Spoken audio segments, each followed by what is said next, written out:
Hello అండి, welcome back to our YouTube channel. ముందుగా వీడియోని చూస్తున్నవారు లైక్ చేసి సబ్స్క్రైబ్ చేసుకోండి. ఇక మనోహరి అమర్ నోటి నుంచి నిజం రాబట్టాలని అనుకున్నా కానీ రాథోడ్ మరియు బాగి వలన ఇక నిజం అనేది బయటికి రాదు.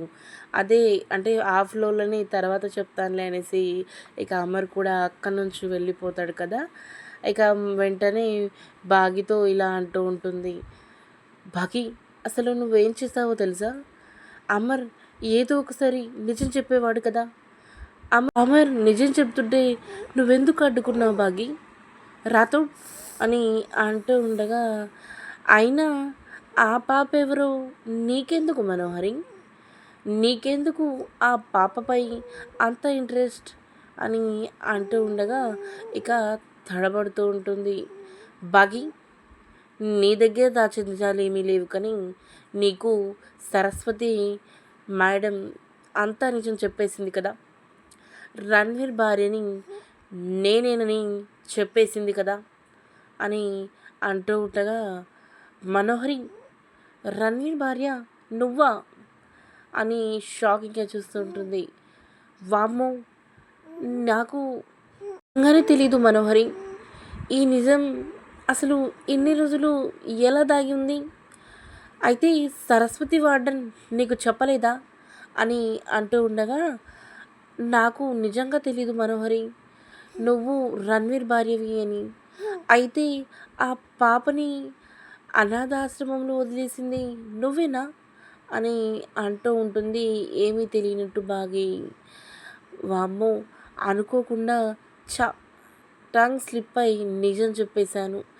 ఆ సరస్వతి వార్డెన్ నిజం చెప్పింది అనుకున్నాను అని అంటూ ఉండగా ఇక వెంటనే బాగి, అయితే అవ్వనివ్వు మనోహరి, ఎలాగో రణ్వీర్తో దూరంగానే ఉన్నావు కదా, ఇప్పుడు ఆయన్ని పెళ్లి చేసుకుంటానుకుంటున్నావు కదా, చేసుకో మనోహరి, చేసుకో అని ఇక అలా అంటూ ఉంటుంది. బాగి కూడా థ్యాంక్స్ బాగి, నన్ను అర్థం చేసుకున్నందుకు.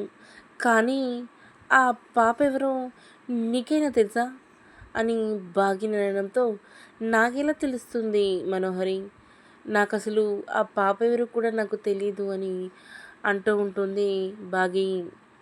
వెంటనే మనోహరి రాథోడ్ 24/7 అమర్ పక్కనే నువ్వు ఉంటావు. అమర్కు తెలిసిన విషయాలన్నీ నీకు తెలుస్తాయి.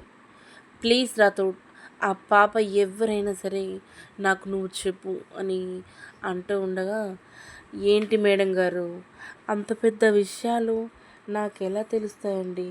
నాకు ఎవరు చెప్తారు?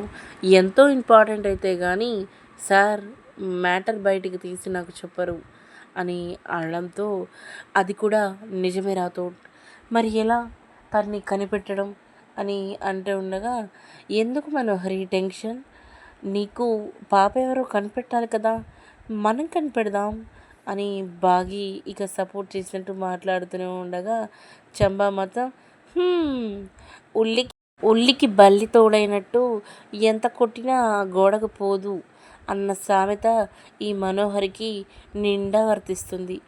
ఎంత చెప్పు ఆ బాగినే నమ్ముతుంది. ఏం చేస్తాం, ఎవరి కర్మకి వాళ్ళు అని అంటూ ఉంటుంది. ఐ మీన్ లోలో అనుకుంటూ ఉంటుంది చంబా కూడా. ఇక మరోవైపు అయితే బాగి ఇక రూమ్లోకి వెళ్తుంది. అందరూ వెళ్ళిన సమయంలో రాథోడ్ కూడా, మిస్సమ్మ చూసావు కదా ఆ మనోహరి ధైర్యాన్ని అని అంటూ ఉండగా, చూస్తున్నాను రాథోడ్, చూస్తున్నాను.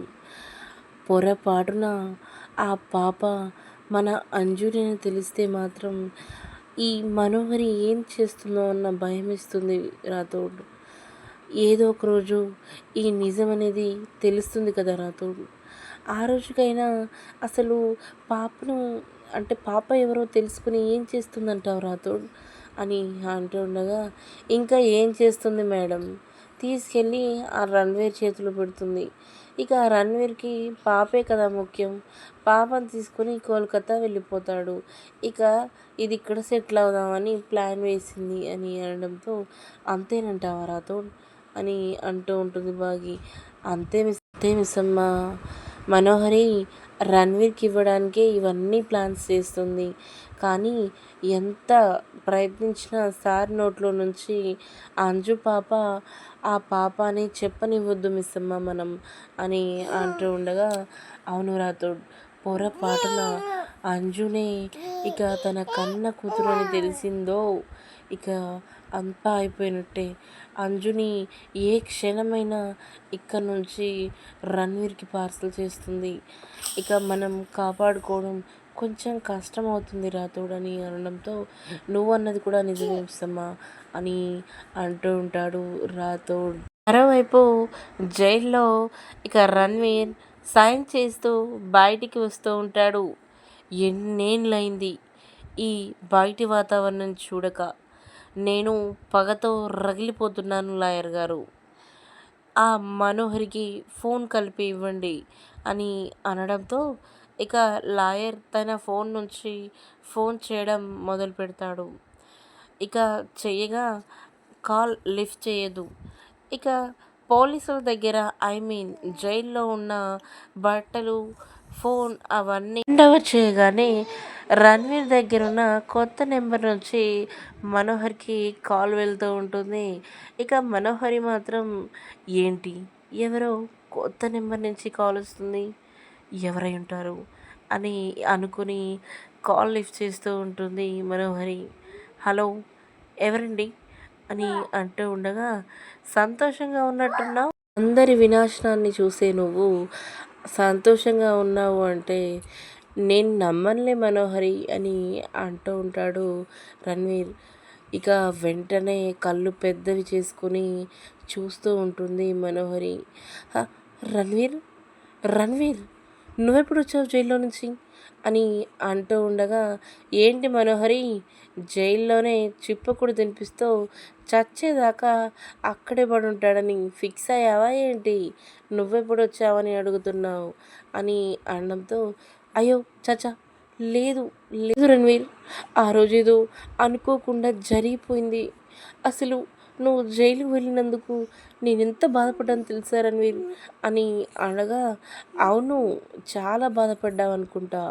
మన లాయర్ చెప్పాడు 5 ఏళ్లలో ఎన్నిసార్లు వచ్చావో. అప్పుడైనా నిన్ను చూస్తే నాకు అర్థం కాలేదా, నన్ను చూస్తే టెన్షన్ పడ్డావు అనేసి అని అంటూ ఉండగా, ఇక వెంటనే లోలో ఛ! ఏం చేయాలిరా దేవుడా అని అనుకుంటూ ఉంటుంది మనోహరి. అది కాదు రణ్వీర్, మనోహరి, లొకేషన్ పెడతాను, అక్కడికి వచ్చి నువ్వు కలవాలి. ఈరోజు నువ్వు కలవకపోతే ఇక నేను డైరెక్ట్గా అమర్ ఇంట్లో కూర్చుంటా. అమర్కి జరిగిన నిజమంతా చెప్పేస్తా. నా భార్యవి నువ్వేనని, కోల్కతా నుంచి పారిపోయి వచ్చావని, పాపని అనాథాశ్రమంలో వదిలేసామని, ఇవన్నీ వివరాలు పూసగుచ్చినట్టు అమ్మకి చెప్పడానికి నేను రెడీగా ఉన్నాను. నీకు 1/2 టైం ఇస్తున్నాను, వచ్చి నాకు కనబడు అని ఇక ఫోన్ కట్ చేస్తూ ఉంటాడు రణ్వీర్. అది కాదు రణ్వీర్, రణ్వీర్ అని అంటూ ఉండగా కాల్ కట్ అయిపోయింది. ఛా! అసలు ఈ రణ్వీర్ ఇప్పుడెందుకు బయటకు వచ్చాడు, పరిస్థితులన్నీ చక్కబడుతున్నాయని ఫీల్ అవుతూ ఉండగా ఇలా చేశాడు అని అంటూ ఉండగా, ఏంటి మనోహరి, అంత టెన్షన్ పడుతున్నావేంటి అని చంబా అంటుంది. చంబా, రణ్వీర్ జైల్లో నుంచి బయటికి వచ్చాడు అని అనగా, ఏంటి మనోహరి, ఇప్పుడు రణ్వీర్ బయటికి రావడం ఏంటి అని అంటూ ఉండగా, నాకు అర్థం కావట్లేదు చంబా. ఇక రణ్వీర్ అర్జెంటుగా తను లొకేషన్ పెట్టిన లొకేషన్కి రమ్మంటున్నాడు. రాకపోతే డైరెక్ట్గా ఇక్కడికి వచ్చి అమర్కి నిజాలని చెప్పేస్తా అంటున్నాడు అని అనడంతో, అవును అవును మనోహరి, రణ్వీర్ మాత్రం అన్నంత పనే చేస్తాడు. నువ్వైతే ఇక్కడి నుంచి బయలుదేరి రణ్వీర్ దగ్గరికి వెళ్ళు అని అంటూ ఉంటుంది చంబా కూడా. ఓకే చంబా, నేను జాగ్రత్తగా వెళ్ళొస్తాను, నువ్వేమైనా వస్తావా అని అంటూ ఉండగా, ఇక లోలో చంబా మాత్రం, వామ్మో, ఇంక నేనైతే రాను తల్లి, నిన్ను వాడిని చూడలేక చచ్చిపోతున్నాను, ఇక నన్నెందుకు బలి చేస్తావు, నువ్వు వెళ్ళిరా అని లోలో అనుకుంటూ ఉండగా, చంబా నువ్వు కూడా రా వెళ్దాం అని అంటూ ఉండగా, ఆగు ఆగు మనోహరి, నేనెందుకు మనోహరి అని అంటూ ఉండగా, నాకు ధైర్యంగా ఉంటుంది చంబా, ధైర్యంగా ఉంటుందిరా అని ఇద్దరు కలిసి ఇక రణ్వీర్ దగ్గరికి బయలుదేరుతూ ఉంటారు. అది గమనించిన బాగి, రాథోడ్ రాథోడ్ ఇలా రా అని పిలుస్తూ ఉండగా, ఏంటి మిస్సమ్మ అని అంటూ ఉంటాడు. అక్కడ మనోహరి, చంబ కారులో వెళ్తున్నారు. అది ఇంత హడావిడిగా. ఇంతకుముందు గదిలో తను ఫోన్ మాట్లాడడం విన్నాను అని అనడంతో, ఎవరైనా కలవడానికి వెళ్తుందో ఏమో మిస్సమ్మ అని అనడంతో, తను కలవడానికి వెళ్తే యాదమ్మని ఎందుకు తీసుకెళ్తుంది మనోహరి? మనోహరి, యాదమ్మ వెళ్ళారంటే అక్కడ ఏదో కుట్ర పన్నుతున్నారు. లేదా ఇందాక ఫోన్ కాల్ వచ్చింది కదా! అది ఎవరై ఉంటారు? మనం తెలుసుకోవాలి రాథోడ్. పద అని ఇక బయలుదేరుతూ ఉంటారు. ఇక రాథోడ్ మరియు బాగి ఇక బయలుదేరుతూ ఉండగా వాళ్ళు వెళ్తున్న కారులోనే ఆటో ఎక్కి ఫాలో చేస్తూ ఉంటారు. మిస్సమ్మ, వీళ్ళు ఎక్కడికి వెళ్తున్నారో అస్సలు అర్థం కావట్లేదే అని అంటూ ఉండగా, కాసేపు ఆగు రాథోడ్, నా డౌట్ నిజమో ఏమో అనిపిస్తుంది. ఖచ్చితంగా ఎవరినో కలవడానికి వెళ్తుంది రాథోడ్ అని అంటూ ఉండగా, ఇక పెద్ద బంగ్లా దగ్గర ఆగి ఉంటుంది కార్. ఇక్కడెందుకు ఆపిందో అని అని అనుకుంటూ ఉండగా బాగి ఇది నేను 2, 3 సార్లు సార్ నేను వచ్చాం. ఇది అని ఆలోచిస్తూ, ఇది రణ్వీర్ బంగ్లా కదా అని అంటూ ఉండగా ఒక్కసారిగా బాగి షాక్ అవుతుంది. అంటే రణ్వీర్ వచ్చాడా రాథోడ్ అని అంటూ ఉండగా, ఏమో మిస్సమ్మ, అదే మనకి ఇంకా తెలీదు అని అంటూ ఉంటాడు రాథోడ్. అయితే ఆ ఫోన్ కాల్ రణ్వీర్‌దన్నమాట. రణ్వీర్ చెప్పగానే బయలుదేరి వచ్చేసింది. అంటే ఇందాక చెప్పింది కదా, నేను రణ్వీర్ భార్యని అనేసి. ఇద్దరూ కలిసి అంజు కోసం వెళ్ళడానికి ప్లాన్ చేస్తున్నారా?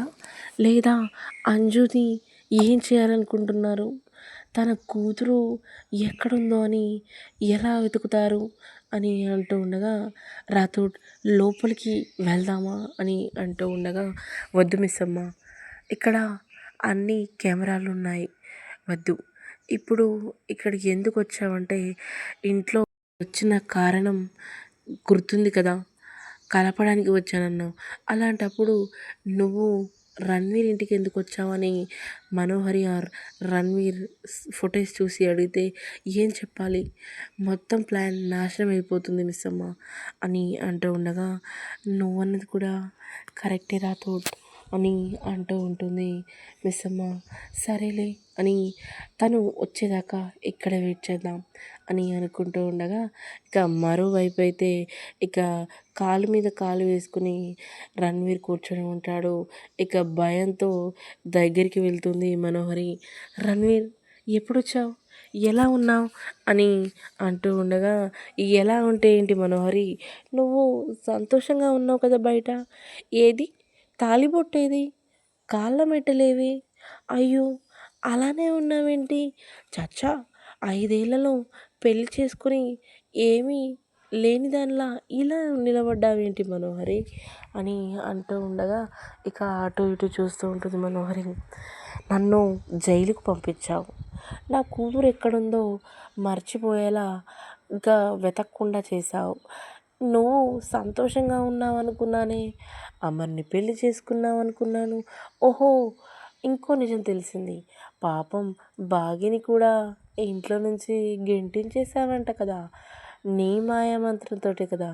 ఏంటి చంబా, నేనే తీసుకొస్తే నాతోనే నాటకాలు ఆడుతున్నావా అని అంటూ ఉండగా, లేదు రణ్వీర్, నువ్వు అనుకోకుండా జైలుకి వెళ్ళావు కదా, ఇక ఏం చేయాలో తెలియక ఈ మనోహర్ దగ్గర ఉండిపోయాను అని అంటూ ఉండగా, చంబా, 5 ఏళ్ళగా నా భార్య దగ్గర ఉంటున్నావు, తన గురించి నీకేమర్థమైంది అని అంటూ ఉండగా, రణ్వీర్, నేను నీ భార్యనేంటి అని అంటూ ఉంటుంది మనోహరి. అంత కోపడతావేంటి మనోహరి? ఇప్పుడు కాకపోయినా ఇంతకుముందు భార్యవి కదా, సారీ మాజీ భార్య. నా మాజీ భార్య దగ్గర నీ ఎక్స్పీరియన్స్ ఏంటి చంబా, చెప్పు ఒకసారి వింటాను అని అంటూ ఉంటాడు రణ్వీర్. మనోహరి మేడం చాలా మంచిది అని అంటూ ఉండగా, ఇప్పుడు నిజం చెప్పు చంబా, ఇప్పుడు నిజం చెప్తే అది చేసేదేమీ లేదు అని అంటూ ఉండగా, ఇక పిడికిలి బిగిస్తూ మనోహరి కోపంగా చూస్తూనే ఉంటుంది. అంత కోపం పనికిరాదులే మనోహరి. 3 రోజులలో నా కూతురు ఎక్కడుందో నువ్వు వెతికి పెట్టాలి. లేదా సీదా అమర్ దగ్గరికి వెళ్ళి కూర్చుంటాను. నీ గురించి నిజం మొత్తం చెప్పేస్తాను. నువ్వు ఆ అరుంధతిని చంపావు కదా! ఇంకా వాళ్ళింట్లో ఎన్నెన్ని స్విచ్చులు పెట్టావో వాటన్ని గురించి నేను చెప్పేస్తాను అని అనడంతో, "వద్దు రణ్వీర్, నేను తీసుకొస్తాను. 3 రోజులలో పాప ఎక్కడుందో కనిపెట్టి నీకు పాపని అప్పజెప్పే బాధ్యత నాది" అని ఇక చెప్పేసి వెళ్ళిపోతూ ఉంటుంది. ఇక అసలు ఏం జరగనుంది? బయట ఉన్న భాగ్యని మనోహరి చూడనుందా?